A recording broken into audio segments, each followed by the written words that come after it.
পবিত্র মাহে রমজান উপলক্ষে পাঁচলাইশ থানা স্বেচ্ছাসেবক দলের সাবেক সিনিয়র যুগ্ম আহ্বায়ক মোহাম্মদ সবুজের উদ্যোগে গরিব দুঃখী মেহনতি রোজাদার মানুষ ও পথচারীদের মাঝে মাসব্যাপী ইফতার বিতরণ কর্মসূচি শুরু হয়েছে। এই উপলক্ষে রোববার বিকেলে চট্টগ্রাম নগরের রবিগেট এলাকায় স্বেচ্ছাসেবক দল নেতা মোহাম্মদ সবুজ উপস্থিত থেকে প্রায় শতাধিক গরিব দুঃখী ও রোজাদার মানুষের মাঝে ইফতার বিতরণ করেন।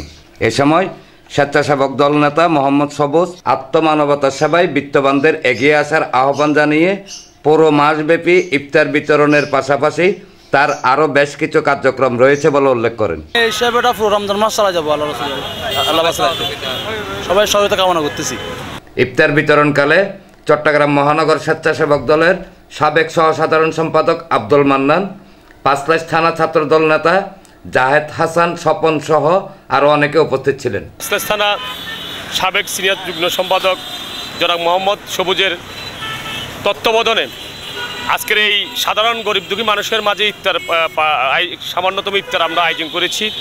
আমরা এটা মাসব্যাপী ইনশাল্লাহ আমরা ঈদের একদিন আগে পর্যন্ত আমরা এটা কন্টিনিউ চলে যাব।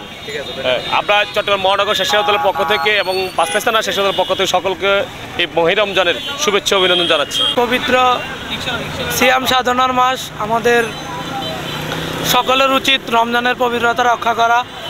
আমাদের বড় ভাই, প্রাণপ্রিয় বড় ভাই সবুজ ভাই, পাঁচলাইশ থানা স্বেচ্ছাসেবক দলের সাবেক সিনিয়র যুগ্ম আহ্বায়ক, ওনার পক্ষ থেকে প্রতি বছরের ন্যায় এবারও আমরা ইফতার সামগ্রী বিতরণ করতেছি। ইনশাল্লাহ এই ইফতার সামগ্রী মাসব্যাপী অব্যাহত থাকবে। এনামুল হক লিটন, প্রগতি 24 টিভি।